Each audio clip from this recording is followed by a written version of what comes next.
Daniel 11 is an exciting prophecy. It reveals when the time of the end begins, when the time of trouble starts, and it reveals when probation closes. The key to understanding the prophecy is geography. The actions described in the prophecy are all in relation to the location of Israel. Therefore, the king of the south refers to Egypt because that is the political power south of Israel. The king of the north refers to the various political powers that controlled the area immediately to the north of Israel. The prophecy climaxes in the last 5 verses of Daniel 11. And at the time of the end shall the king of the south push at him, and the king of the north shall come against him like a whirlwind, with chariots, and with horsemen, and with many ships. And he shall enter into the countries, and shall overflow and pass over.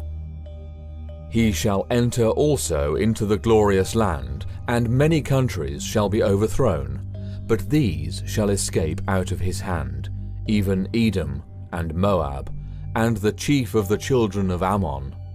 He shall stretch forth his hand also upon the countries, and the land of Egypt shall not escape.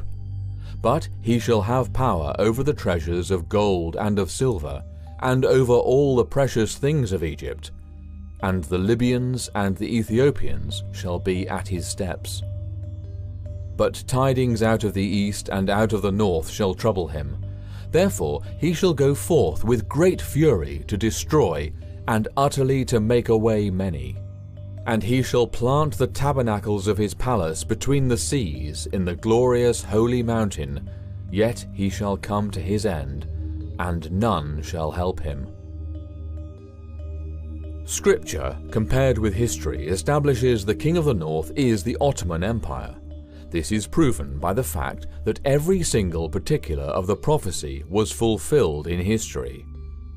And at the time of the end shall the king of the south push at him, and the king of the north shall come against him like a whirlwind, with chariots, and with horsemen, and with many ships.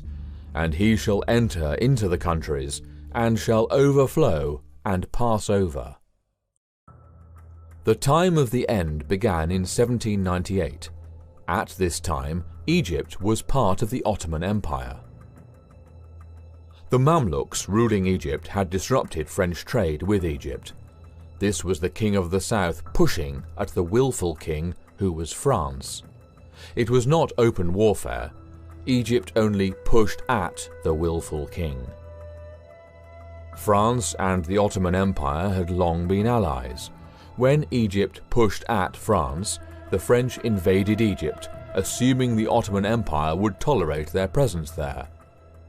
Great Britain felt threatened by France's invasion of Egypt, knowing the French would like to cut off Great Britain's trade route to India. At the Battle of the Nile on August 1, 1798, France suffered a crippling defeat at the hands of the British Navy. The French fleet was almost entirely annihilated, while the British losses were minimal. This is important to understand because it was this victory by the British that resulted in the King of the North, the Ottoman Empire, coming like a whirlwind against the invading French forces.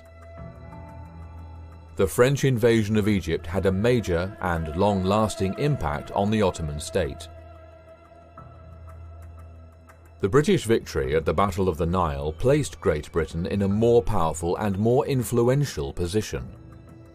British diplomacy at Istanbul was now able to steer the empire towards the outright opposition, and on 9 September 1798 the Ottoman Empire declared war on France.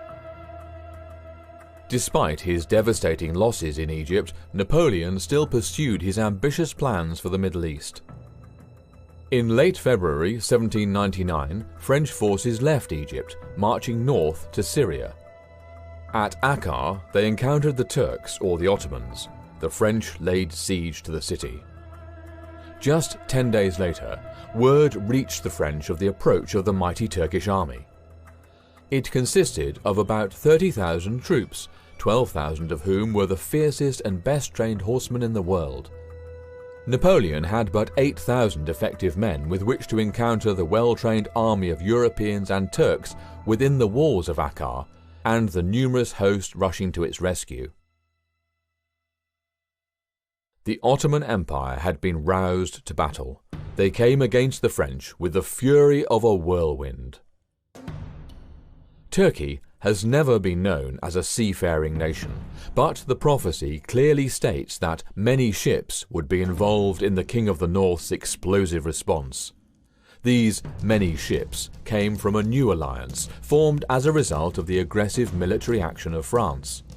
Russia was a long-time enemy of the Ottoman Empire, but she allied with the Turks to fight Napoleon. As unusual as it seems, Russia, the avowed enemy of Turkey, united with them in defense against Napoleon. The Russian fleet was sent with a small Turkish fleet to the harbor of St. John d'Acre, and they were joined there by 2 British squadrons. The total number of ships reached more than 30. The word here translated countries has a broader meaning than simply nations. It also refers to fields or a wilderness. It conveys the idea of a region. The King of the North, or the Ottoman Empire, entered many regions it had previously conquered. It overflowed them and passed through them as it responded to the threat of the willful king, France. He shall also enter into the glorious land, and many countries shall be overthrown. But these shall escape out of his hand, even Edom and Moab, and the chief of the children of Ammon. The now awakened Turks, the King of the North, chased the French southward. The glorious land refers to Palestine. The French were driven out of Syria, clear down through Palestine and back into Egypt. From there, the French returned to Europe. In this phrase, countries is a supplied word. The original Hebrew simply states, "Many shall be overthrown." With the aid of the British, the King of the North, the Turks, again brought Egypt under its control. These military actions were very costly in terms of loss of human life. When the French were driven back into Egypt, they had lost over 3,000 men due to death, the plague, or injury. At the First Battle of Abu Qir in 1799, French forces won the victory in Egypt. However, it cost the lives of an additional 1,000 French soldiers. The cost to the Ottomans was even higher. An estimated 8,000 Turkish troops were killed. Just as foretold, many were overthrown when the King of the North came like a whirlwind against the willful king, France.